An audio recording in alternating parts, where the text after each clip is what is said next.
আসসালামু আলাইকুম রহমতুল্লাহ। প্রিয় চাকরি প্রত্যাশিত ভাই ও বোনেরা, আপনাদের সবাইকে জানাই এটিএস এডুকেশন চ্যানেলের পক্ষ থেকে আন্তরিক মোবারকবাদ। ঢাকা সাউথ সিটি কর্পোরেশনে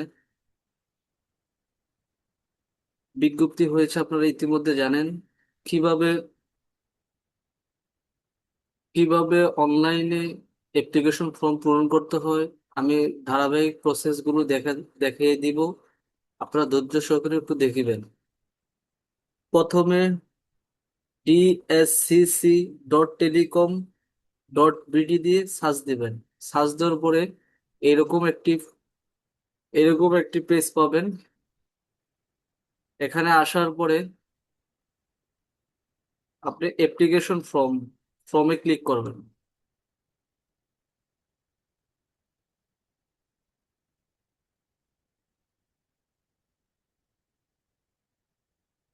ক্লিক করার পরে এখানে যে বিভিন্ন পদের জন্য এখানে অ্যাপ্লিকেশন করবেন। যদি আপনি অ্যাসিস্ট্যান্ট ইঞ্জিনিয়ার সিভিল হন, তাহলে এখানে এখানে ক্লিক করে নেক্সটে দিবেন। আর আপনি যদি অ্যাসিস্ট্যান্ট ইঞ্জিনিয়ার মেকানিক্যাল হন, তাহলে এই করে ক্লিক করে নেক্সটে দিবেন। যদি আপনি অ্যাসিস্ট্যান্ট ইঞ্জিনিয়ার ইলেকট্রিক্যাল হন, তাহলে এখানে ক্লিক করে এখানে নেক্সটে দিবেন।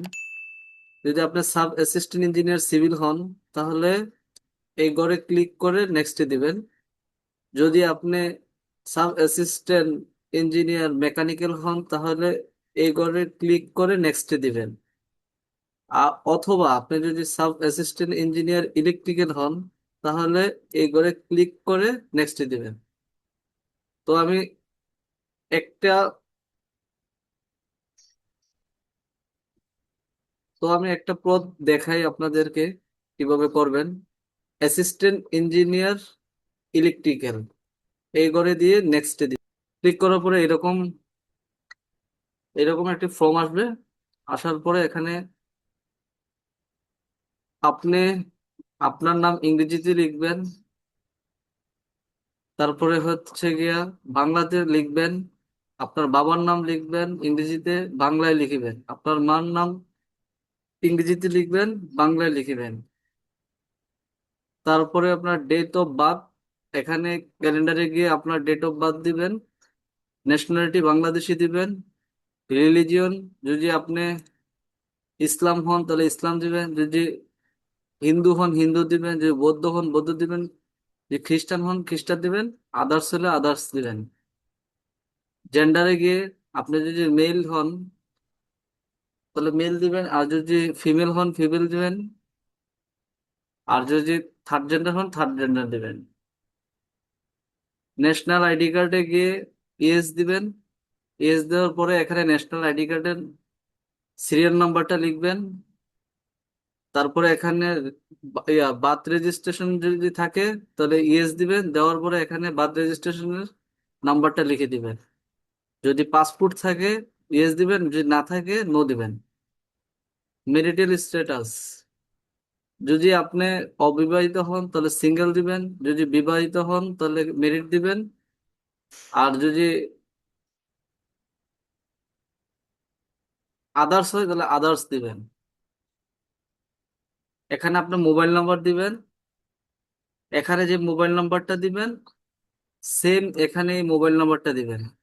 তারপরে আপনার যে ইমেলটা অ্যাক্টিভ আছে সেই ইমেলটা এখানে দিবেন। আর কোঠা যদি থাকে তাহলে কোঠা দিবেন, আর যে যে কোঠা থাকে তাহলে এখানে যে যে চারটা আছে সে চারটার যে কোনো একটা আপনি দিয়ে দিবেন।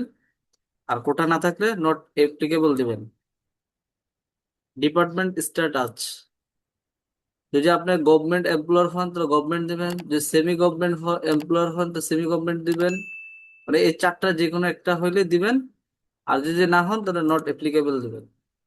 দেওয়ার পরে আর এখানে প্রেজেন্ট অ্যাড্রেসে কেয়ার অফে আপনার বাবার নাম অথবা আপনার মার নাম, ভিলেজ আপনার গ্রামের নাম দিবেন। ডিস্ট্রিক্ট আপনি যে ডিস্ট্রিক্টে আছেন বর্তমানে সেই ডিস্ট্রিক্ট দিবেন। সেই উপজেলা দিবেন, পোস্ট অফিস দিবেন, পোস্ট অফিস কোড দিবেন। পার্মানেন্ট কেয়ার অফ আপনার বাবা অথবা আপনার মা। গ্রাম ইংরেজিতে দিবেন। ডিস্ট্রিক্ট বাংলাদেশের যে কোনো জেলা হইলে আপনার যে জেলা সেই জেলা সিলেক্ট করে দিবেন। তারপরে উপজেলা সিলেক্ট করে দিবেন। পোস্ট অফিস সিলেক্ট করে দিবেন। পোস্ট অফিস কোড সিলেক্ট করে দিবেন। আপনি যদি চান প্রেজেন্ট অ্যাড্রেস পার্মানেন্ট অ্যাড্রেস একই হবে, তাহলে সেম এজ দিয়ে দিবেন আর কি, এখানে টিক দিয়ে দিবেন। দিলাম সাপোজ। এখানে এখানে আপনার রোল দিবেন। তারপরে এখানে যদি আপনি যে ডিপার্টমেন্ট নিয়ে পড়ছে এসএসসি, যেমন বিজনেস স্টাডিজ বা জেনারেল, হিউম্যানিটিজ, সায়েন্স, আদার্স, সেটা সিলেক্ট করে দিবেন। বোর্ড যে বোর্ডের অধীনে আপনি এসএসসি করেছেন সেই বোর্ড সিলেক্ট করে দিবেন। বোর্ডগুলো আছে সেই বোর্ড সিলেক্ট করে দিবেন। তারপর রেজাল্টে যাবেন। যদি আপনার জিপিএ হয় তাহলে জিপিএ দিবেন। আর আপনি যদি ভোকেশনাল হয় তাহলে জিপিএ 4। আর যদি সায়েন্স হয়, জেনারেল শাখা হয়, তাহলে জিপিএ 5। আপনার অর্জিত সিজিপি এখানে দিবেন। পাসিং ইয়ার দিবেন। আপনি যে সনে পাস করেছেন এখান থেকে সিলেক্ট করে দিবেন। এসএসসি, এসএসসির ভিতরে যদি এসএসসি আছে, আলিম আছে, বিজনেস ম্যানেজমেন্ট আছে, ডিপ্লোমা ইন ইঞ্জিনিয়ারিং আছে, এ লেভেল বা senior Cambridge, SSC equivalent, diploma in medical technology, SSC vocational, SSC BM, diploma in pharmacy, আপনি যেই যে ডিগ্রি অর্জন করছেন সেই ডিগ্রি এখানে ক্লিক করে দিবেন। তারপর আপনার রুল দিবেন, গ্রুপ দিবেন, বোর্ড দিবেন, রেজাল্ট দিবেন, পাসিং ইয়ার দিবেন।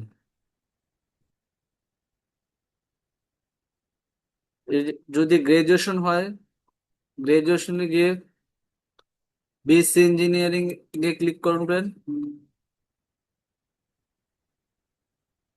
বিএসসি ইঞ্জিনিয়ারিং ক্লিক করবেন। ইউনিভার্সিটি এখানে আছে, এখানে পাবলিক আছে, প্রাইভেট আছে। আপনি যে ইউনিভার্সিটিতে করেছেন সেই ইউনিভার্সিটি সিলেক্ট করে দেবেন। তারপরে পাসিং ইয়ার দিবেন। এখানে যে সাবজেক্টে করছেন সেই সাবজেক্ট সিলেক্ট করে দিবেন।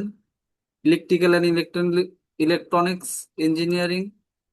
তারপর আপনার result CGPA, CGPA out of 4।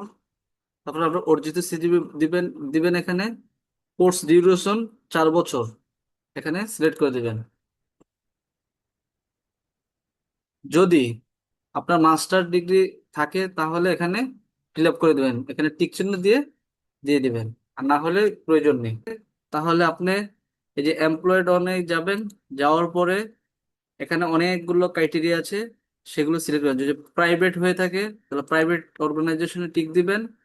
আপনার ডিজিগনেশন এখানে দিবেন। তারপরে হচ্ছে আপনার জয়েনিং ডেট দিবেন। যদি একাধিক হয় তাহলে জয়েনিং ডেট দিবেন আর এন্ডিং দিবেন। আর যে এখন চলমান থাকে তাহলে কারেন্টলি টিক দিবেন। অর্গানাইজেশন মানে আপনার প্রতিষ্ঠানের নাম লিখবেন, অ্যাড্রেস দিবেন। আপনার জব ডেসক্রিপশনে আপনার রেসপন্সিবিলিটি, জব রেসপন্সিবিলিটি গুলো এখানে লিখে দিবেন। যদি আরো একাধিক হয় তাহলে অ্যাড অ্যাড বলে দিবেন, তাহলে এইভাবে আরো আরো হবে আর কি। আর যদি আপনি ফ্রেশার হন তাহলে সেক্ষেত্রে প্রয়োজন নেই এগুলোটা ফিল আপ করার।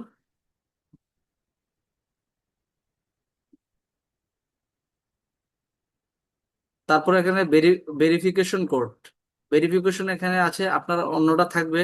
যেমন ডাব্লিউ, ডাব্লিউ এটা ক্যাপিটাল লেটার, যেমন W2R3Z F দেওয়ার পরে এখানে টিক চিহ্ন দিয়ে দিবেন, সাবমিট করে দিবেন। আপলোড বা চেঞ্জ ফটো আছে এখানে। আপনি নিচে আসার পরে, নিচে আসার পরে চয়েস ফাইল, এখানে আপনার ফটো দিবেন 300x300 পিক্সেলের। পরে সিগনেচারের জায়গায় আপনার সিগনেচার দিবেন 300x80 পিক্সেলের। দেওয়ার পরে এখানে টিক চিহ্ন দিয়ে সাবমিট করে দিবেন। পরে আইডি আসবে, ইউজার আইডি আসবে। আইডি আসার পরে আপনি মোবাইলের মাধ্যমে ফিডা প্রদান করবেন। তারপর আপনার আইডি এবং পাসওয়ার্ড আপনাকে প্রোভাইড করা হবে। তো এতক্ষণ আমাদের ভিডিও দেখার জন্য আপনাদেরকে সকলকে আন্তরিক শুভেচ্ছা জানিয়ে এখানেই এখানেই শেষ করলাম। আসসালামু আলাইকুম। আর আপনি যদি আমাদের চ্যানেলে নতুন হয়ে থাকেন, লাইক কমেন্ট শেয়ার এবং সাবস্ক্রাইব করে দেবেন।